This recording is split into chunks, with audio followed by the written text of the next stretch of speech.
I have 2,000 hours in aim trainers. The other day I noticed the top 2 videos in aim training were people with only 1,000 hours talking about their nice little 1,000 hours. With my 2,000 hours, I can make a video twice as good as these videos combined. More seriously though, Steam hours include AFK, so I don't know exactly how many hours I actually have. It's probably a good bit less than 2,000. But I thought I'd tell you guys all the mistakes I've done wrong over the past 3 years, so you guys don't make the same mistakes I did. I started aim training a couple months after I started PC gaming, meaning I was probably in the bottom 1% of aim trainer players. Not only was I brand new, but I've never been good at things that require coordination. In high school I was a 3-season distance runner, haven't touched a sport with a ball since 4th grade, etc. As a result of this, my first 3 months, I spent aim training just to get scores good enough to hit the lowest rank on the worst benchmark scenarios. Most great aim trainer players I know or know of started aim training after they were good at games and had some significant aim skill to bring in. For example, Matty Overwatch is the best Kovaaks player. He said when he started he used to be so bad that some of his scores were even below the 90th percentile, as in he was so bad sometimes he was barely or not even in the top 10% of people. This means that the first month or two of most good players' improvement is just them learning to apply the skill they already had and get it into Kovaaks, and they start with pretty high scores. I had no skill, so I had to learn how to apply it as I got it. This puts me in a unique position that most people can't say they're in. I spent my first 2 months on aim training on aim labs, basically wasting all my time. I don't even count that as my first 2 months of aim training anymore. Nowadays, aim labs is a very good aim trainer and a great rival to Kovaaks. Back then, it was garbage. Grid shot, 6-shot, and a bunch of other massive target, low quality, easy scenarios were the only things that seemed available. To top it all off, I had a massive mouse and was devoted to never changing my sense. For this period, I played probably 10 to 30 minutes on an average day, made basically no progress, and the turning point was when a guy on Reddit told me changing my sense is not bad, showed me his clips, and invited me to his Discord to learn some things. If I could redo these first few months, I would just start implementing the things I learned from this guy and his Discord server immediately. I would have worked on scenarios that were easy but not super easy. 6-shot or 1 while 6 targets small would stay, and I would add in control sphere, perhaps the medium version to make it a bit easier for myself, and a few other static clicking and smooth tracking scenarios, random ones, doesn't matter too much what they are. When you're brand new to aiming on PC, these are all you really need. At the time, some of these scenarios weren't on aim labs, so I would have been better off starting on Kovaaks. Nowadays you can find both on either, so if you want to try aim training and never bought Kovaaks, don't bother buying it, just start with that, and then when you want to get serious you can buy Kovaaks. When playing these scenarios, I'd focus on not shaking much, learning to track smoothly, flick stably, and after a few weeks, I think I'd be ahead of where I was months in. I would also play every day because consistency is key, but I'd only play for like 10 to 15 minutes because training past the point when you're too bored to focus will not help much. I did switch to the G Pro X Superlight after a bit of time, and if I could do everything over again, I would have bought this off Amazon to begin with. It was 2021, so I don't think 40-gram mice were made available very often back then, but if I was starting out now, I'd start on a 40-gram mouse.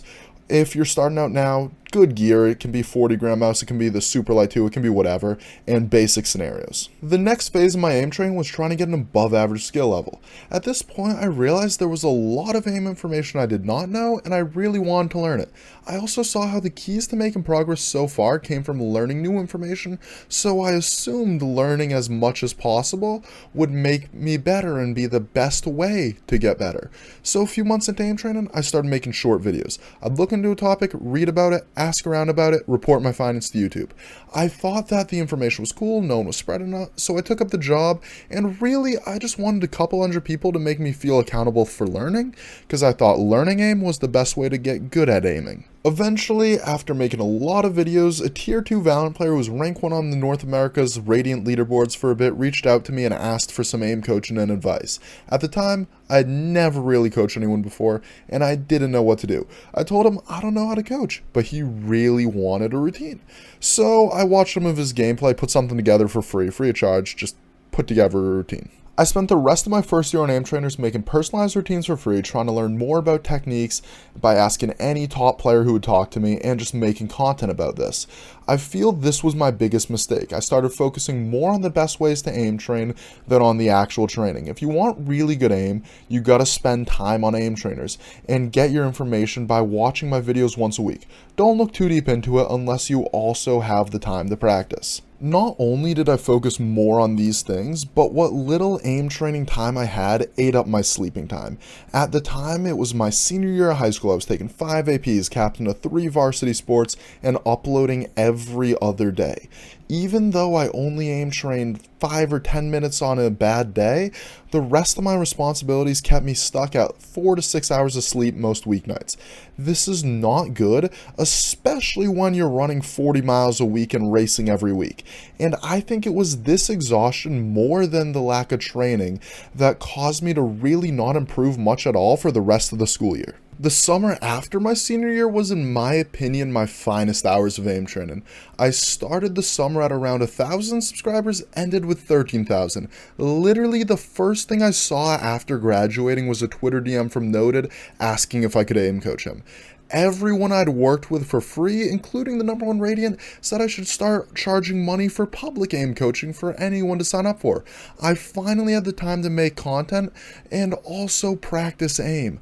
Not only that, but I could practice aim while applying all the techniques I'd learned and made content about. Over the summer, I started experimenting with raw Excel and accidentally made that a major trend for Valorant despite it being a short experiment for me. I would sleep 8 hours a night, do a short meditation after each aim training session, and don't ask me how, but coincidentally I was in a test for a study on certain types of meditation on high school athletes, so I got paid to meditate after my aim training sessions, so that was cool. I picked up a little summer job that let me have earbuds in, so I listened to podcasts and books on motor learning and sports and all those different things to get better information for videos. This summer was really the only time in my life I think I did aim training ideally. Based on leaderboards and the scenarios I played a lot, I'd estimate I might have been in the top 5% of Kovaaks players by the end of the summer, though I could also be wrong on that. Even if I'm right, that's nothing crazy, as there are people who are insanely good at aiming. I'd say my biggest accomplishment in aim training was finding these people and rounding them up and squeezing as much information out of them as possible, and then getting people who are willing to take my advice and testing these ideas on them to see what works and what doesn't. But for someone who started out as bad as I did, I was happy with my progress. For the next 2 years, the amount of time I spend on aim training decreased exponentially. I think I had well over 1,000 hours logged by the end of that summer, including AFK time, which means most of my time was from back then. My mistake here was that I went to college and got a social life.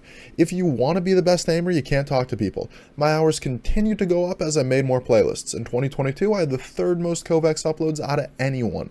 I was voted the most helpful Kovaaks community member for these playlists, and scenarios I made mostly in this time frame went on to gather almost 1 million plays. But my aim training hours slowly and steadily decreased. The summer after senior year, I'd get 90 minutes a day on a day I didn't play much. Now I get like 30 minutes a week, and that is a significant revival from basically not playing for most of the school year. A lot of people want to know, how does this affect my in-game performance? Unfortunately, I've enjoyed aim trainers a lot more than other PC games.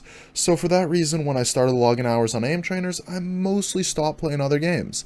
I will say, from the last couple times I played multiplayer FPS games, my in-game performance is not much better, because you need game sense way more than you need aim for attack FPS like Valorant, and to get that, I think you might need Valorant coaching, which is why I partnered with Gosu Academy to get you guys access to cheap Valorant group coaching.